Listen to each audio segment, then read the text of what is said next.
Good morning friends, good morning. আমার সকল বন্ধুদের আমি শুভ সকাল জানাচ্ছি। এটা আমার এটা আমার ফোর্থ ব্লগ ভিডিও। বন্ধুরা, এখন সকাল 7টা বাজে। সকাল সকাল কোথায় যাচ্ছি দেখুন, আমি একটা অটোর মধ্যেই বসে আছি। আর এইদিকে দেখুন স্কুলের বাস, যেহেতু সকাল 7টা বাজে মর্নিং স্কুল মর্নিং স্কুলের বাসগুলো যাচ্ছে। আপনারা বুঝতেই পারছেন।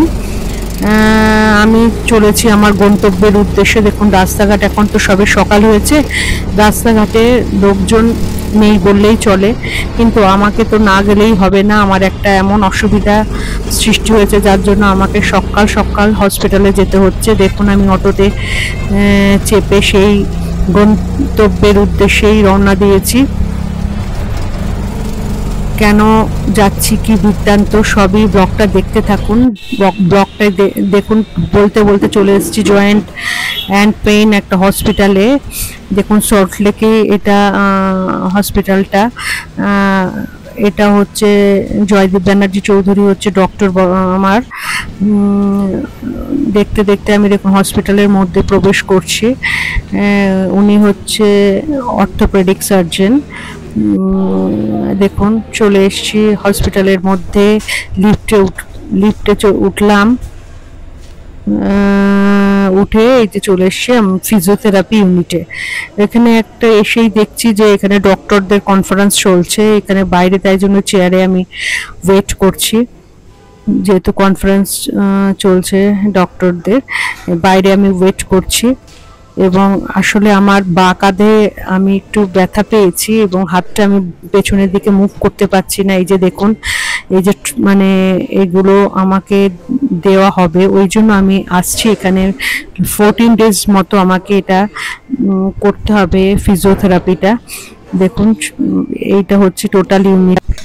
ডক্টর দেখিয়ে বাড়ি ফিরে এসে দেখুন বাজার থেকে এই যে ট্যাংরা মাছ আর কাতলা মাছ 3 পিস আর ট্যাংরা মাছ আনা হয়েছে, সেগুলোকে রান্নাঘরে যথারীতি চলে আসতে হয়েছে। কাপড় জামা ছেড়ে হাত মুখ ধুয়ে রান্নাঘরে এসে দেখুন সব মাছগুলো ধুয়ে নুন হলুদ মাখিয়ে নিয়েছি। কড়াই তেল বসিয়ে দিয়েছি, তেল গরম হয়ে গেছে। এবার মাছগুলো একে একে আমি ভেজে নিচ্ছি। যেহেতু ট্যাংরা মাছ ভাজার সময় বন্ধুরা অবশ্যই মাছের মধ্যে একটু নুন হলুদের সাথে তেল মাখিয়ে নেবেন, তাহলে ছিটবে কম, ফুটবে কম। এমনি কিন্তু ট্যাংরা মাছ ভাজতে গেলে খুব তেল ছেটে, তেল ছিটে গায়ে আসে। ওই জন্য একটু তেল মাখিয়ে নিলে তেল ছেটাটা একটু কম হয়। মাছগুলো আমি সব ভেজে ফেলছি। অনেকগুলো মাছ আনা হয়েছে, দেখতেই পাচ্ছেন। কিছুটা নিচে রয়েছে, কিছুটা ভাজতে নিয়েছি। এইগুলো ভাজা হয়ে গেছে। দেখুন এক এক করে আমি সব মাছগুলোকে ভেজে একটা থালায় তুলে নিয়েছি।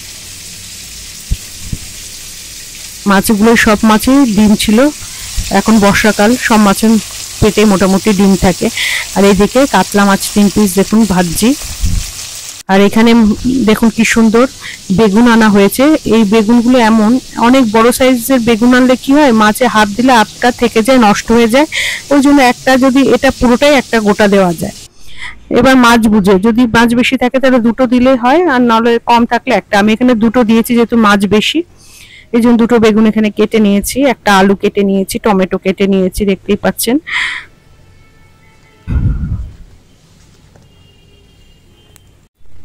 আর মশলার জন্য জিরে, আদা আর 4-5টা কাঁচা লঙ্কা, 3-4টে শুকনো লঙ্কা দেখুন মিক্সিং জারে এগুলো দিয়ে দিয়েছি। এবার কড়াই মাছ ভাজার পরে সেই তেলে একটু কালো জিরে ফোড়ন দিয়ে দিলাম, দিয়ে একটু খুন্তি দিয়ে নাড়িয়ে দিলাম। এবার এই তেলের মধ্যেই আমি প্রথমে টমেটোগুলো দিয়ে দেবো। দেখুন টমেটো দিয়ে দিয়েছি। টমেটোগুলো অনেকে আলু বেগুন দেওয়ার পরে টমেটো দেয়, কিন্তু আমি সবসময় টমেটো আগে দিই, তারপরে আলু দিলাম। আলুটা একটু আগে, বেগুনটা দিলাম না, কারণ আগে বেগুনটা দিলে না বন্ধুরা বেগুনটা গলে যায় পুরো।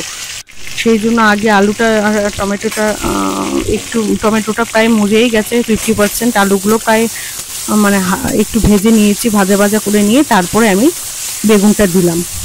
এবার আলু বেগুন টমেটো ভালো করে নাড়িয়ে দেখুন আমার রান্নাঘর থেকে যে বাইরের পরিবেশটাও আপনাদের দেখাচ্ছি।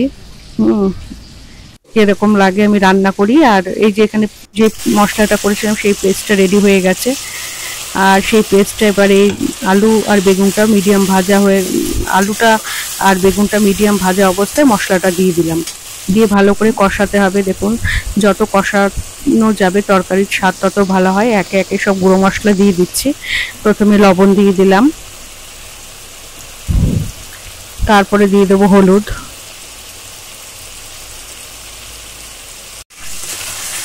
লবণ হলুদ দিয়ে ভালো করে কষিয়ে নিচ্ছি মশলাটাকে। যত কষানো যাবে তত তরকারির স্বাদ ভালো হয় বন্ধুরা। আর একটু একটু জল দিয়ে দিয়ে কষাচ্ছি যাতে মশলাটা তলায় না লেগে যায়। আর আমি কিন্তু এখানে সবসময় রান্নাতে গরম জল ইউজ করি, কারণ গরম জল দিলে যে কোনো তরকারি শুধু মাছ মাংস বলে না, সব তরকারির স্বাদই কিন্তু ভালো হয়। মিক্সিতে একটু মশলা লাগানো ছিল, সেই মশলাটার মধ্যে একটু জল দিয়ে এটা কষিয়ে নিচ্ছি। দেখুন কষাতে কষাতে দেখুন বন্ধুরা উপরে তেল রিলিজ করে দিয়েছে, দেখতেই পাচ্ছেন। এবার গরম জল দিয়ে দিলাম। জলটা আপনারা মাছ বুঝে দেবেন, যতটা মাছ অনুসারে জলটা দিতে হবে। কারণ অনেকে একটু গ্রেভি গ্রেভি পছন্দ করে, আবার অনেকে ঝোল ঝোল পছন্দ করে। এটা যার যার নিজের ব্যাপার, নিজস্ব ব্যাপার। এবারে ঝোলটাকে ফুটতে দিতে হবে। ঝোলটা ফুটে উঠেছে, এবার আমি মাছগুলো এক এক করে সব দিয়ে দেবো।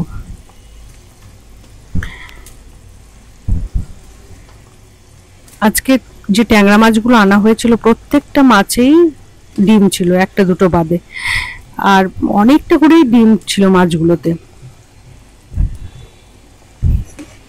একটু খুন্তি দিয়ে নাড়িয়ে দিচ্ছি যাতে মাছগুলো ঝোলের মধ্যে ডুবে থাকে,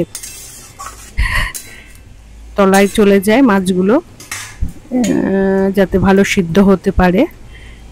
এইভাবে এটাকে আবার কিছুটা সময় ফুটতে দিতে হবে।